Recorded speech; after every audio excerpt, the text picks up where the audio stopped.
Berikut ini merupakan komponen-komponen komputer.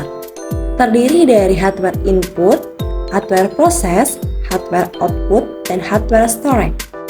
Pengertian hardware. Istilah hardware atau perangkat keras merujuk pada komponen fisik komputer yang bisa dilihat oleh mata dan dipegang. Dilansir dari TechTarget, perangkat keras atau hardware adalah setiap elemen komputer yang bersifat fisik seperti monitor, keyboard, microchip, hard drive, dan berbagai komponen lainnya. Hardware dapat dikategorikan menjadi komponen internal dan eksternal. Komponen internal diperlukan agar komputer dapat berfungsi dengan baik ketika dioperasikan.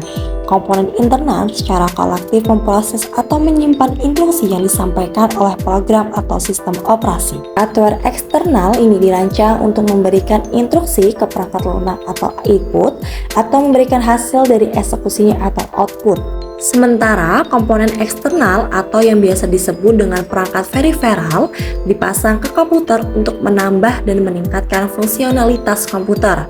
Komponen hardware eksternal merupakan item yang sering dihubungkan secara eksternal ke komputer untuk mengontrol fungsi input dan output. Yang pertama ada input device. Input artinya memasukkan, device artinya perangkat. Jadi, input device adalah hardware atau perangkat keras yang berfungsi untuk memasukkan data atau informasi ke komputer. Data atau informasi dapat berbentuk gambar, teks, video, atau audio. Apa aja sih contohnya? Yang pertama ada keyboard yang berfungsi untuk memasukkan huruf, angka, dan simbol. Yang kedua ada mikrofon yang berfungsi untuk memasukkan data berupa suara. Yang ketiga ada webcam yang berfungsi untuk menginput berupa gambar atau video. Yang selanjutnya yaitu scanner untuk mengubah data analog atau kertas menjadi data yang berwujud digital. Dan masih banyak contoh yang lainnya. Yang kedua yaitu process device. Proses artinya pemrosesan, device artinya perangkat. Jadi, process device adalah perangkat keras komputer yang berfungsi untuk mengelola atau memproses sebagai data atau informasi yang telah dimasukkan ke dalam komputer. Contohnya yang pertama yaitu prosesor yang berfungsi untuk memproses data atau perintah yang telah dimasukkan. Yang kedua yaitu motherboard yang berfungsi untuk melakukan tugas pemrosesan data. Semua perangkat proses komputer terhubung dalam satu wadah yang bernama motherboard.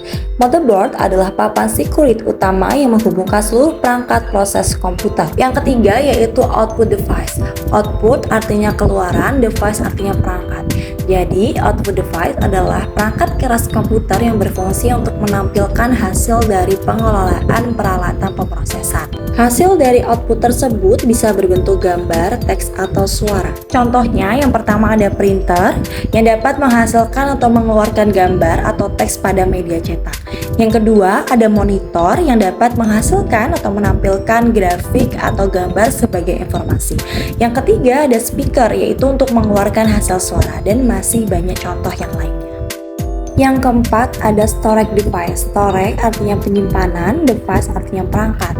Jadi, storage device adalah perangkat keras yang dapat menyimpan informasi atau data baik perangkat di dalam komputer maupun di luar komputer. Storage device ini dibagi menjadi dua, yaitu yang pertama ada penyimpanan internal, contohnya seperti hard disk, SSD yaitu solid state drive. Yang kedua ada penyimpanan eksternal, contohnya seperti hard disk eksternal, flash drive, CD-ROM, dan masing-masing berfungsi untuk menyimpan data atau informasi.